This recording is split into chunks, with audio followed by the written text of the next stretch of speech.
after making a decision, the saintly persons and sages churned the thighs of the dead body of King Vena with great force and according to a specific method. As a result of this churning, a dwarf-like person was born from King Vena's body. Report by Srila Prabhupada. That a person was born by the churning of the thighs of King Vena proves that the spirit soul is individual and separate from the body. The great sages and saintly persons could beget another person from the body of the dead King Vena, but it was not possible for them to bring King Vena back to life. King Vena was gone, and certainly he had taken another body.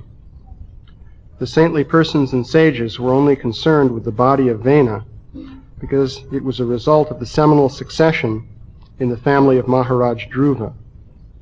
Consequently, the ingredients by which another body could be produced were there in the body of King Vena. By a certain process, when the thighs of the dead body were churned, another body came out. Although dead, the body of King Vena was preserved by drugs and mantras chanted by King Vena's mother. In this way, the ingredients for the production of another body were there. When the body of the person named Bahuka came out of the dead body of King Vena, it was really not very astonishing. It was simply a question of knowing how to do it. From the semen of one body, another body is produced, and the life symptoms are visible due to the soul's taking shelter of this body.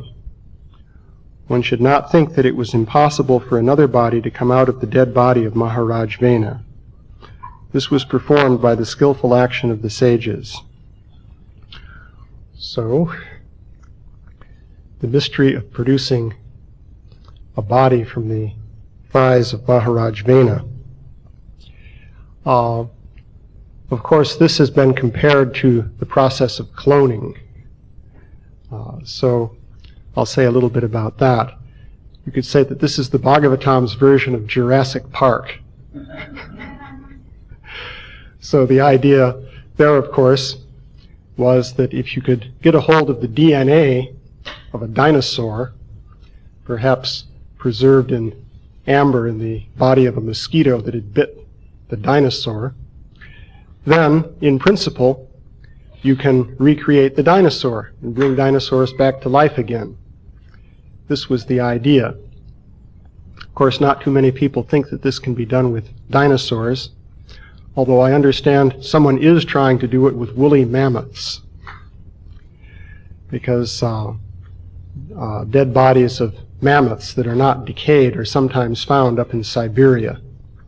So the idea is that if you can get some DNA from the dead body and appropriately manipulate it, you can produce a new mammoth in this case.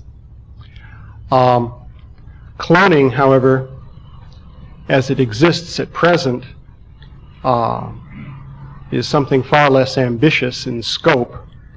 Basically, for cloning, you need to have a living cell from the body of some organism. Let's say it's a human being.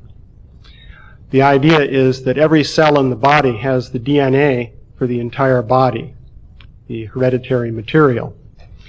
So if you can take a cell from anywhere in a person's body and trick that cell into thinking that it's a fertilized egg cell, then it will grow to form an embryo, and you'll have a new body which has exactly the same hereditary material as the old one, and so it should, in principle, look the same or be the same. According to the principle that the living being is simply the body, one would have to conclude that the cloned body is identical to the body of the original person, except, of course, for changes brought about by environmental circumstances. So the process of cloning, well, the way it works at present is you take an egg cell from a female and then replace the nucleus of the egg cell with the nucleus of the cell from the body that you want to clone. And once that nucleus is inside an egg cell, it thinks that, well, this is a fertilized egg. So it then proceeds to divide and form an embryo. That's the idea. And I understand they have to repeat the process maybe 100 times or so before one takes, and they actually are able to clone a sheep or a frog or something like that. But they're working on the technology. And of course, ultimately the idea will be to clone the perfect soldier, so that you can create armies of zombies with the appropriate qualities of obedience and bravery and so forth. So, in any case, in the story of King Vena, of course, King Vena was already dead, so it makes it a little bit more difficult to clone him. And there's the curious phenomenon of this person Bahuka. There seems to be a doctrine of heredity in this story. Basically, the sages wanted to get offspring from the body of King Vena because of his heredity, because he was in the line of Maharaj Dhruva. And so this would seem to indicate that he had good genes. So the problem, though, was that his genes were contaminated by admixture from his mother. It seems that Vena was the son of Maharaj Anga, who was in the line of Dhruva, but his mother, Sunita, was the daughter of death personified. So by heredity, Vena was a very vicious and cruel person. Even as a young child, he used to kill his playmates just for the fun of it. And of course, he loved killing and torturing animals and so forth. And then, of course, when he became king, he was another Ivan the Terrible or Hitler or something like that, and he engaged in greatly cruel activities. But the indication is that this had something to do with his heredity, interestingly enough. So can it be that a person could inherit certain personal tendencies towards sinful activities and so forth? Is there such a thing as inheritance of sin? This, of course, is a Christian concept. The idea is that everyone has inherited the original sin of Adam and Eve when they ate the forbidden fruit.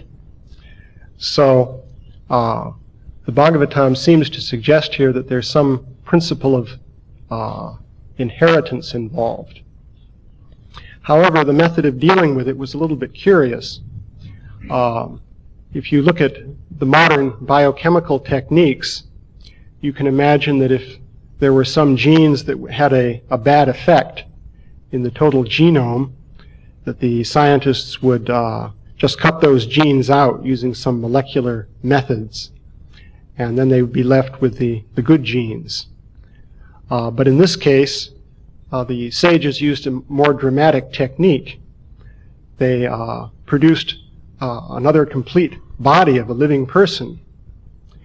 And the story goes that this Bahuka carried off or somehow embodied the sinful aspects of Vena, or at least to some extent. Bahuka, first of all, had politically incorrect racial features.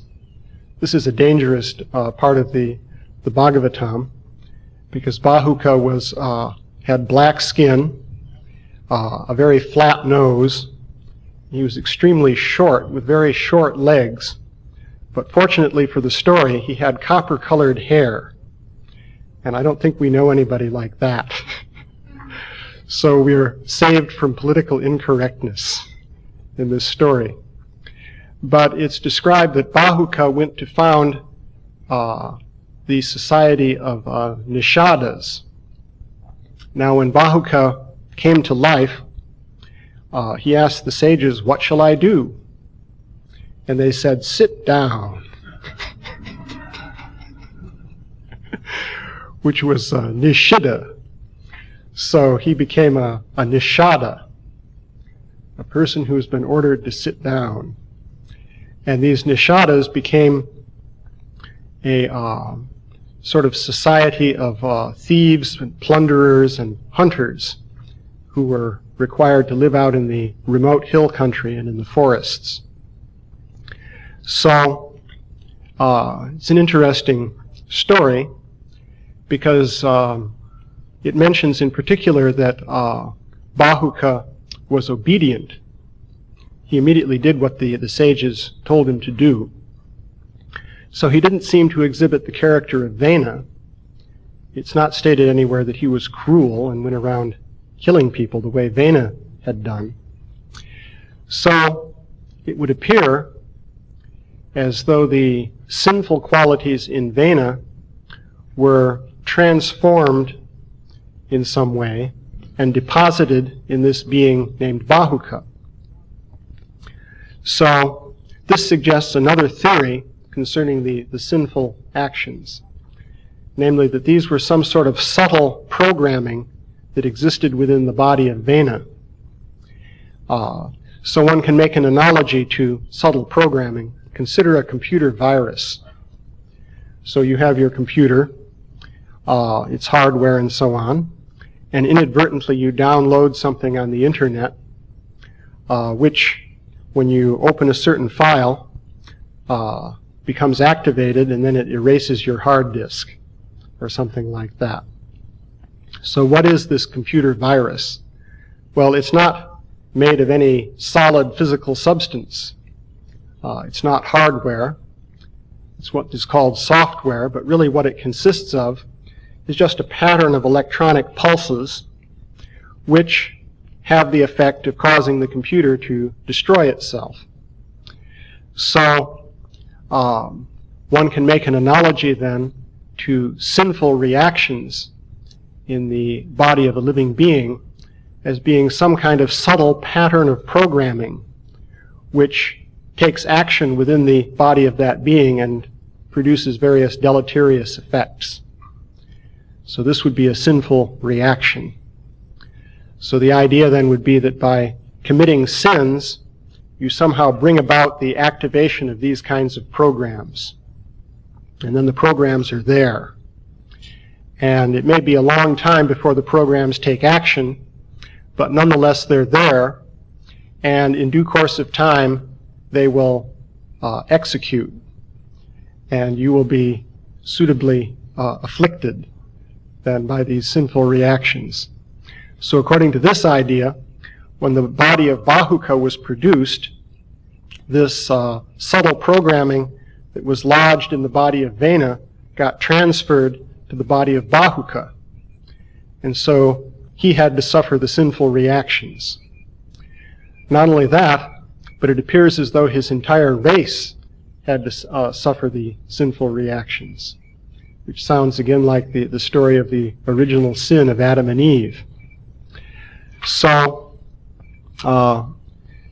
this is a concept then a little bit different from the idea of physical heredity by DNA and so forth.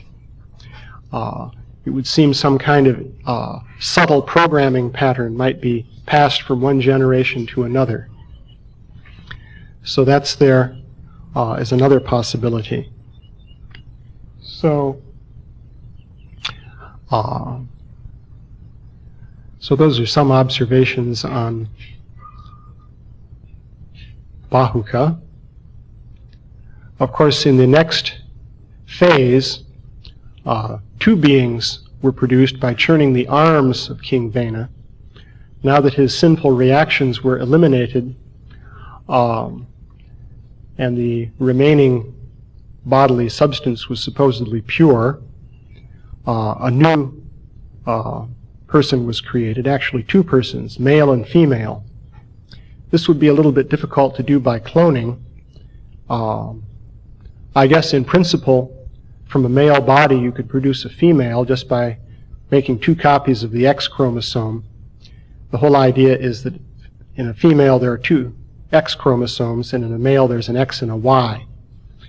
So I suppose you could make two copies of the X chromosome, and thus you would be able to get a female. Of course, if you did that, there'd be the problem of recessive genes, which might not be a problem in this case. Namely, if two chromosomes are identical and there's a recessive gene that has some bad effect, then it won't be masked by a dominant gene on the other chromosome.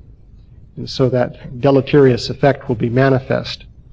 This is the reason that when close relatives, like brother and sister, have children, very often they have genetic defects due to the fact that they wind up with the same genes on each of a pair of chromosomes.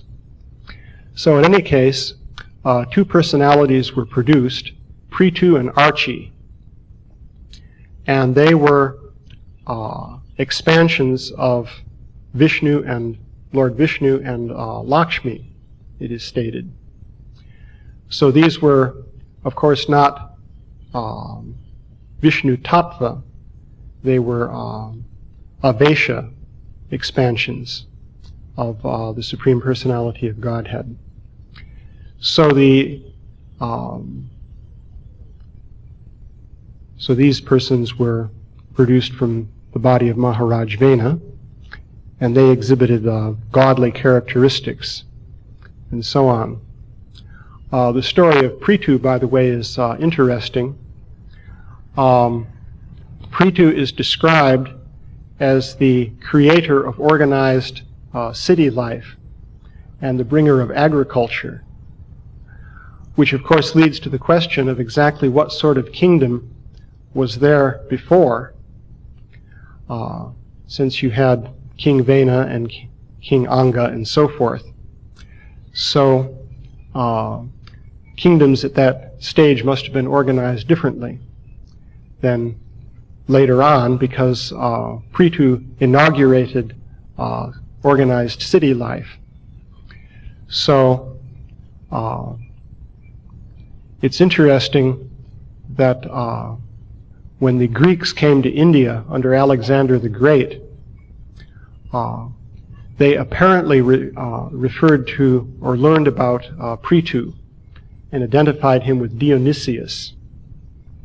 When the Greeks came to India, they had a rather, it would seem, unrealistic idea of what the Indian people worshipped. They maintained that the Indian people worshipped Heracles and Dionysius. And one would immediately think, well, whatever they were worshipping in India, it couldn't have been Heracles and Dionysius. Maybe the Greeks never really did leave home after all. But it would appear that the Heracles that they spoke of was Krishna. Apparently the Greeks heard about Krishna as being a person who was extremely powerful, had enormous strength, and amongst other things, as a person who had beaten up a multi-headed serpent. So Hercules was famous for having very great strength, and he also beat up a serpent called the Hydra, which had many heads. That must have been a serpent that lived in the water also, just like Kaliya, since his name was Hydra, which means water. So apparently the Greeks identified Krishna with Heracles. So it was a little bit more difficult to figure out who they had in mind as Dionysius. But it seems that at one point it was stated that Dionysius was famous for having been born from the thigh of his father. And that's pretty close to the story of Prithu being born from King Vena. Of course, there are a couple of additional steps there with Bahuka and Prithu ultimately being born from the arms. But the story is pretty close. And apparently Dionysius was famous as the creator of agriculture and the bringer of organized town and city life in the Greek tradition. So it would seem there may even be some connection between the stories of Dionysius and Prithu. But anyway, apparently the Greeks had Prithu in mind when they went to India under Alexander the Great.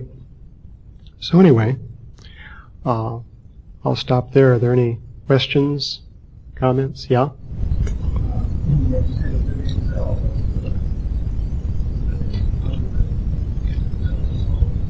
The question of the living cell. Does a living cell have a separate soul?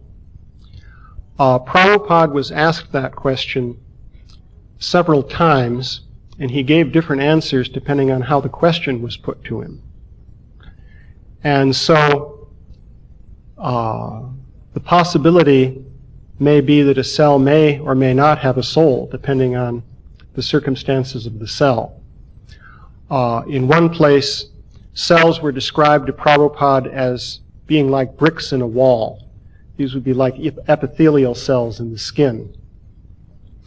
And he said, well, no, the bricks of the apartment are not living beings.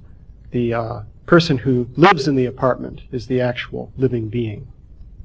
So in this sense, the cells would be like bricks, and so the body would be like the apartment in which there's one soul. But on other occasions, it was pointed out to him that cells were capable of independent existence.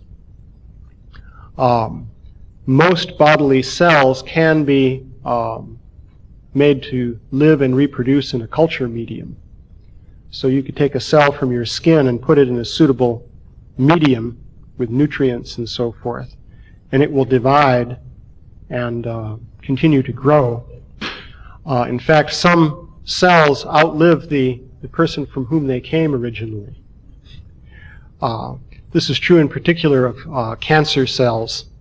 Of course, cancer cells have a runaway tendency to reproduce. They're sort of like cells that mutinied within the body. So there are lines of cancer cells that have lived long after the body of the person who they were originally taken from. So it would appear that they must be living entities, and therefore they must have souls. And it would seem logically then that when a cell divides and becomes two cells, another soul has to be brought in. Of course, when Bahuka was produced, one would have to say that a soul for Bahuka had to be introduced also. Of course, the same thing comes up with plants. If you take a shoot from a tree and plant it, and a new tree springs up, then one would have to argue that a new soul was imported into that shoot. So, anything else? Yeah? You said the same thing that separate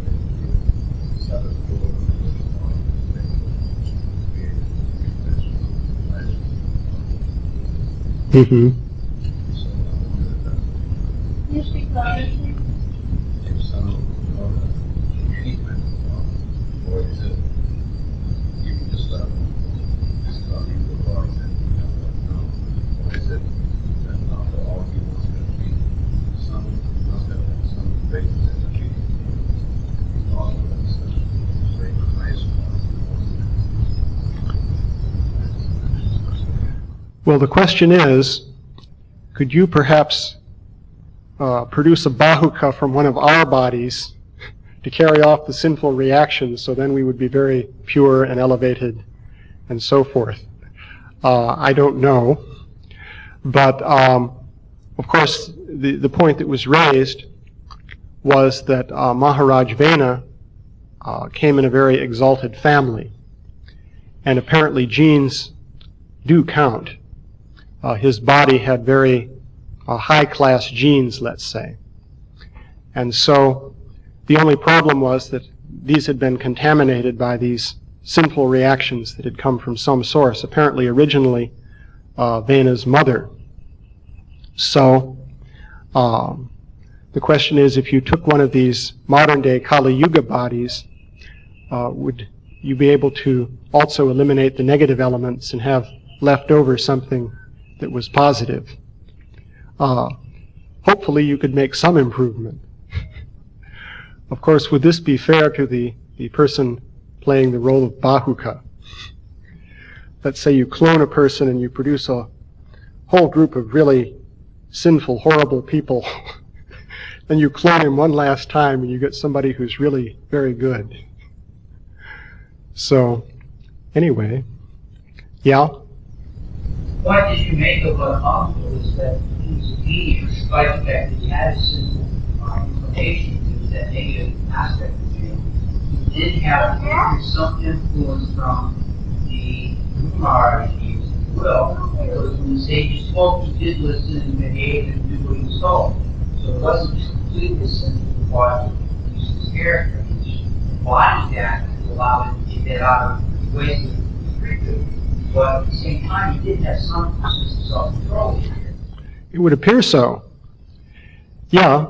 You might ask, well, what became of Vena's killer tendency?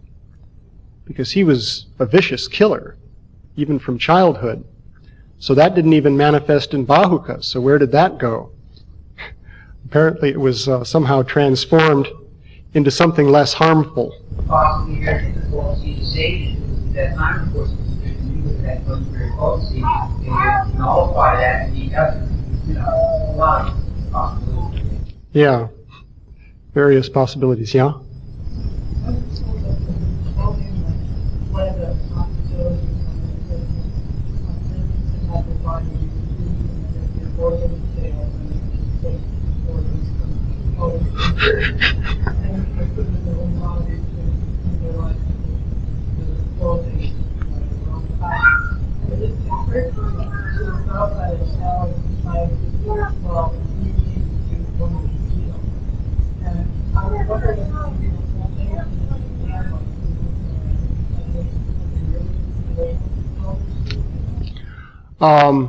I have no indication that it's a fake, and in principle it should be possible, because it happens by accident all the time with identical twins. Because basically what happens in the case of identical twins is that the egg cell divides once, and somehow the two cells get dislodged, and then each one separately forms an embryo. And these are considered to be genetically identical, and indeed, typically they look very similar and may even have similar behavioral traits.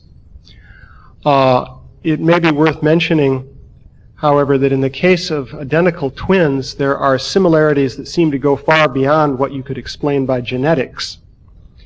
Because there are very curious stories. For example, two identical twins are separated in very early childhood, brought up in different parts of the country by completely different families who don't know each other. And then, lo and behold, it turns out that each twin becomes a fireman. Each one grows a mustache that looks a certain way. Each one has a dog named Ralph. And not only that, the dog in each case is the same kind of dog. So you think, wait a minute. I don't think the person could have had genes for having a dog named Ralph. So it would seem that somehow some kind of subtle programming is also inherited by both twins, something that you couldn't explain just in terms of DNA. So there's probably more to this whole business than DNA. And of course, one may say, well, the scientists don't have the knowledge or power to really create life, but they're not creating life, they're just meddling with it. That's the thing.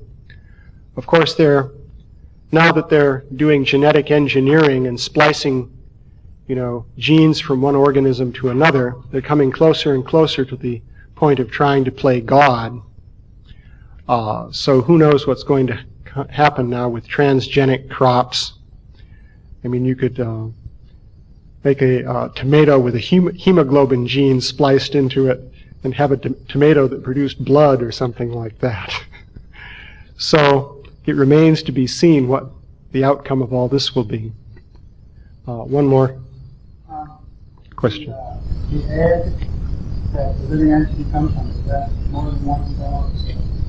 No, the egg is one cell. So if there's a living spirit soul in that one cell, so is the sperm is that also one cell? Mm-hmm. So the beginning of life, you have to trace everything back to its origin.